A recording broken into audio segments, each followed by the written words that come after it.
Good morning, my baby, and welcome back to Gentle Hours. This is a soft place for the parts of you that have been carrying a little too much, thinking a little too hard, and trying to make sense of what it means to keep becoming while life continues to life. Before we go into this week's word, I want you to get settled wherever you are.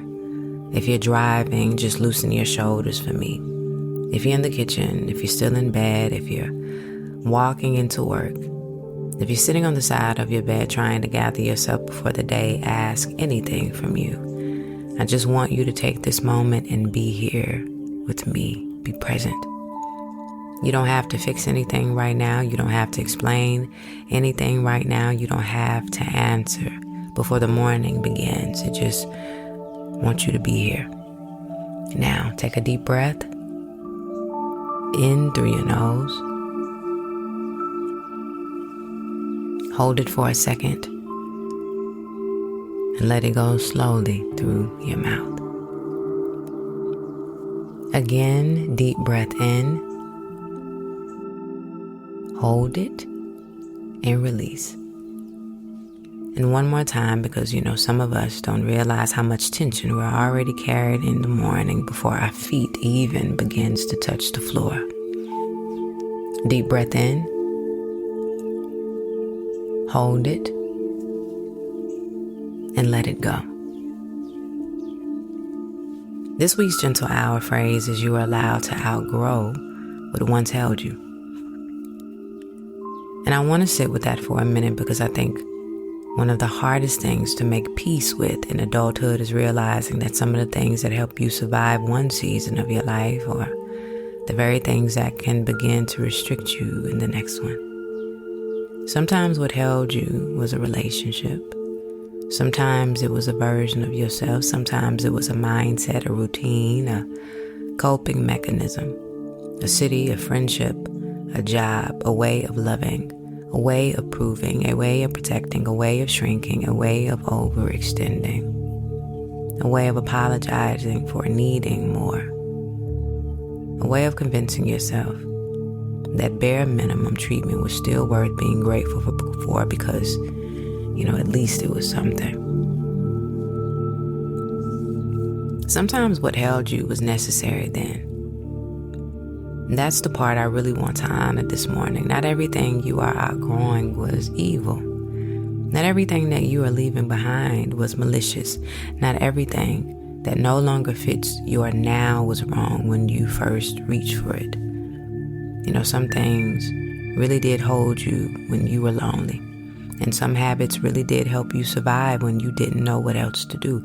And some rooms really did feel safe when your spirit was too tired to ask for more. And some people really did love you the best way they knew how.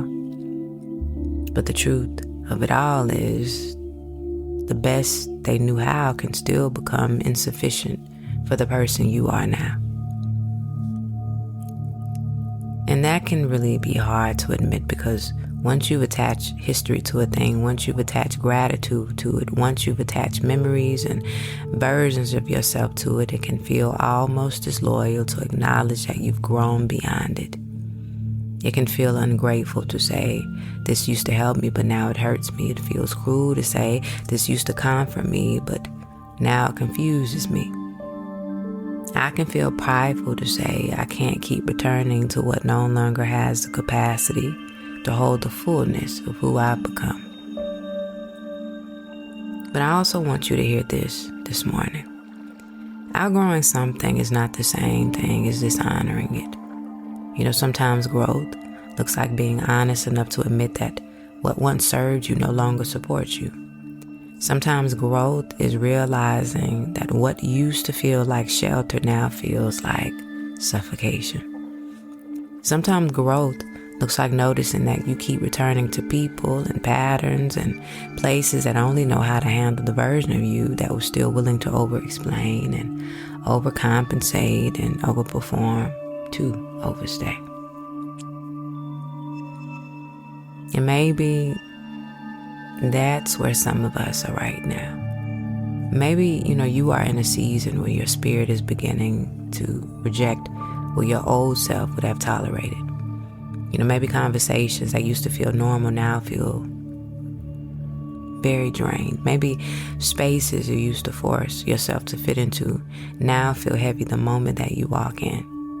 The role you've always played in certain relationships, being the fixer, being the listener, being the one who smooths everything over, being the one who keeps the peace even when it costs you your own. It doesn't feel, admirable or noble anymore. It just feels exhausting. Maybe you reached a point where your body is responding to things that your mouth has not yet found the courage to say. Your chest gets tight, your sleep gets interrupted, your appetite changes. And I think what makes this so difficult is that sometimes the thing that you are growing is not a person at all. Sometimes it's you. Sometimes it's the version of you that learned to be low maintenance because asking for help felt very dangerous. Sometimes it's the version of you that learned to stay quiet because speaking up always came with some kind of consequence. Sometimes it's the version of you that made themselves easy to love by becoming useful and available, understanding, forgiving, flexible, and, accommodating to everybody else while silently abandoning yourself. Sometimes it's the version of you that thought, surviving was the same thing as peace because at least you made it through. Sometimes the version of you that kept accepting delayed reciprocity and thinking that, it's patience intertwined into that the fact that you kept accepting inconsistency and thinking that you are providing grace. And you kept accepting, confusion and thinking that you were just in a rough season, when really you were trying to make a home out of what was never stable enough to hold you, my baby. And if that's where you are, I want to say this very, very gently. You do not have to hate the old version of yourself in order to outgrow that person. I think sometimes we talk about healing like we're supposed to become disgusted with who we used to be. And I don't think that's actually fair. Some versions of you were doing the very best that they could with the information that they had, with the wounds that they were carrying, with the love that they had not learned how to give themselves. And some versions of you were not weak. They were just very tired. Some versions of you were not foolish. They were very hopeful. And also some versions of you were not desperate. They were just trying to find safety the only way that they knew how. Part of healing is being able to look back at that person with compassion instead of contempt and say, I'm thankful that I'm getting here. I'm thankful that, I'm carrying what I knew I had to carry. And then you tell yourself, thank you for surviving what you survived. But I don't need to live like that anymore. And there's also a difference between honoring the version of you that survived and just forcing that person to remain in charge long after the danger has passed. There is a difference between understanding why you became a certain way and continuing to let that understanding excuse what is no longer healthy. There's also a difference between having empathy for your own patterns and refusing to challenge them. And one of the most loving things you can do for yourself is to recognize when a version of you has completed the assignment. Some of us are still dragging these old identities into these new seasons because we think familiarity is safer than freedom. We know how to be, this person who overthinks, the person who keeps giving one more chance. We know how to be the person who doesn't ask for too much because, we don't want to be perceived as difficult. And we also know how to be the person who carries everything by themselves because disappointment taught them not to rely on anybody. But baby, just because a version of you is familiar does not mean it is still meant to lead. Sometimes growth looks like allowing a different person to take the wheel. The person who tells the truth sooner. The person who doesn't keep, being into spaces that have already shown them that they do not know what to do with their honesty. And let me say this as well, because I also know how the mind begins to work. Outgrowing what once held you can come with grief. It can come with guilt. It can come with you second guessing. It can come with that uncomfortable space where you don't quite fit the old version of your life anymore, but you're still getting acquainted with the new one. And that middle space feels so tender because you no longer are willing to portray yourself the old way, but you're still building the muscle to trust yourself in a different way. You're still learning how to choose what's healthy, even when it doesn't feel familiar yet. You're not learning how to walk away without needing a dramatic ending. You're still learning how to stop over-explaining your boundaries to people who only respect the version of you that had none.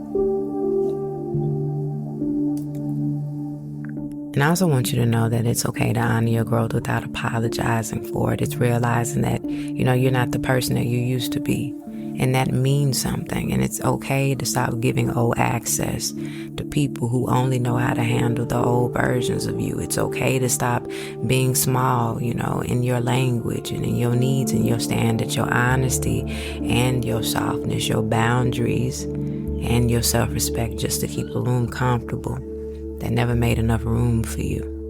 It's okay to disappoint the expectations that were built around your self-abandonment, and it is okay to let people be confused by your growth if confusion is the cost of finally being honest with yourself.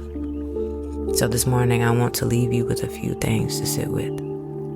I need you to ask yourself, what am I still carrying out of habit and not alignment? What relationship, routine, what role, what mindset, what coping pattern, what old story about your stuff are you still dragging into the present simply because it has been there for a long time?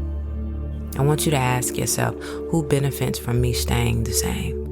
Who is most comfortable with the version of you that didn't speak up, didn't ask for more, didn't change, doesn't challenge the dynamic, doesn't require reciprocity, doesn't enforce the boundary, doesn't leave when something no longer feels healthy? I want you to ask yourself, what version of me am I overdue to release? The person who apologizing, for taking up space. The person who keeps trying to be chosen by people who are not equipped to choose well. The person who keeps turning their intuition down because they want the story to end differently. And after you ask yourself all of these questions, I want you to answer it with tenderness and not any type of judgment. Because the goal to self-reflection is not to bully yourself into becoming something. The goal is to tell yourself the truth with love, that you actually feel safe enough to change. So before we close, I want you to take one more breath with me.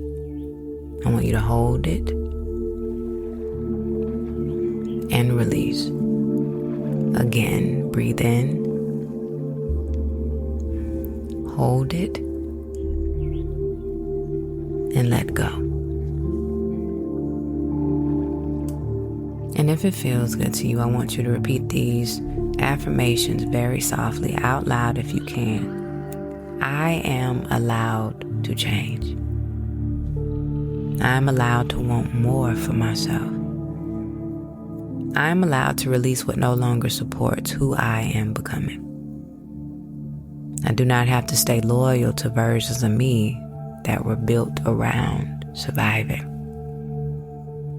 I am allowed to become unfamiliar to what only knew the wounded version of me.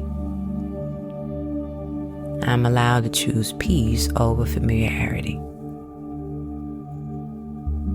I am allowed to come home to myself fully.